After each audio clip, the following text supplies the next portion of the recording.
আসসালামু আলাইকুম everyone, welcome back to my another new vlog. আশা করছি সবাই ভালো আছেন, সুস্থ আছেন। আজকে আরও একটি নতুন ভিডিও নিয়ে হাজির হয়েছি। অনেক দিন ধরে ভিডিও আপলোড করা হয় নাই, সেজন্য আজকে ভাবলাম একটা ভিডিও আপলোড করি। যদিও এই ভিডিওটা অনেক আগের, ঈদের পরদিন, কোরবানি ঈদের পরদিন আমার স্পেশাল ডে ছিল। সেই স্পেশাল ডেতে আমি আর আমার হাজব্যান্ড একটু ঘুরতে বের হয়েছিলাম। স্পেশাল ডেটা হচ্ছে আমাদের দুজনের অ্যানিভার্সারি ছিল, সেজন্য ভাবলাম দুজন একান্তে নিরিবিলিতে একটু টাইম স্পেন্ড করে আসি। আসলে বারে বারে প্রতি বছর আমরা চেষ্টা করি যে আমাদের অ্যানিভার্সারিটা ঘরোয়াভাবে কিছু হোক, কিন্তু এবার আমরা প্ল্যান করেছিলাম যে আমরা একটু ঘুরতে যাব। অনেক সময় ব্যস্ততার জন্য অনেক কিছু হয়ে ওঠে না, কিন্তু এবার যেহেতু ঈদের সময় ছুটি ছিল, সেজন্য আমরা দুজন মিলে ঘুরতে বের হয়েছিলাম। দেখেন কি সুন্দর রাস্তা, ফাঁকা রাস্তায় আসলে যানবাহন যখন চলাচল করে জ্যাম পড়ে যায় তখন রাস্তায় ঘুরতে ভালো লাগে না। রাস্তা পুরাই ফাঁকা, অনেক সুন্দর লাগছিল, অস্থির ওয়েদার। ঢাকা শহরে যখন ঘুরছি তখন একটুও মজা পাই নাই। ঢাকা শহরে যখন বের হই তখন বের হইলেই রাস্তায় প্রচুর জ্যামে পড়ে। আসলে কিছু কিছু স্পেশাল মোমেন্টগুলো, স্পেশাল মানুষের সাথে আমরা যখন একান্তে নিরিবিলি সময় কাটাই তখন আমাদের নিজেদের কাছে অনেক বেশি ভালো লাগা কাজ করে এবং অনেক স্মরণীয় হয়ে ওঠে।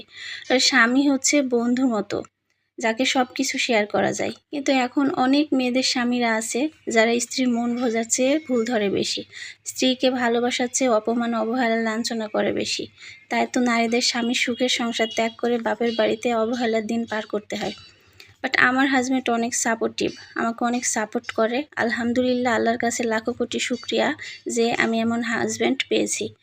আর যে সকল ভাইয়েরা তাদের স্ত্রীর মন বোঝার চেষ্টা করেন না, একটু সময় দেন না, আমি চাইবো প্রত্যেকটা হাজব্যান্ড তার স্ত্রীকে সময় দিক, তার স্ত্রীর সাথে টাইম স্পেন্ড করুক। মেয়েরা আর বেশি কিছু চায় না, সবাই চায় তার হাজব্যান্ড একটু ভালোবাসবে, একটু কেয়ার করবে, একটু সময় দেবে, এতটুকুই। তারপর এই যে দেখতে পাচ্ছেন, আমরা চলে এসেছিলাম আমাদের প্ল্যান মতো। যেহেতু এবার ঈদে রিলিজ হয়েছে তাণ্ডব মুভি শাকিব খানের, সেটাই দেখতে চলে এসেছিলাম পরিমল টাওয়ারে।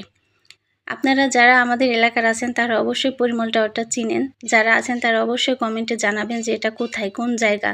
এখানে দেখা যাচ্ছে তাণ্ডব সিনেমার এটা পোস্টারটা দেখলাম, তারপর ভিতরে যাচ্ছি টিকিট কাটার জন্য। আমার হাজব্যান্ড ভিতরে যাচ্ছে। তারপর এটা বরবাদ মুভি। বরবাদ মুভিটা আমি আগেই দেখে ফেলছি, আমার কাছে অনেক ভালো লাগছে। আপনারা যদি কেউ না দেখেন তাহলে অবশ্যই দেখে ফেলবেন। বরবাদ, তাণ্ডব দুটাই অনেক সুন্দর, অসাধারণ মুভি। আমার হাজব্যান্ড এখানে টিকিট কাটার জন্য গেছে, টিকিট হাউসফুল হয়ে গেছে, তখন আর কোনো সিট ছিল না, সেজন্য 3টার সময় টিকিট কাটছিল, ভিআইপিতে টিকিট কাটছিল। এইদিকে দেখি আকাশের অবস্থা অনেক বেশি খারাপ, আকাশে মেঘ জমেছে, মনে হচ্ছে এখনই বৃষ্টি নামবে। তারপর আমরা ওখান থেকে আস্তে আস্তে টিকিট কাটা শেষ হয়ে গেছে, এখানে টিকিটটা নিয়ে আমরা চলে আসছি।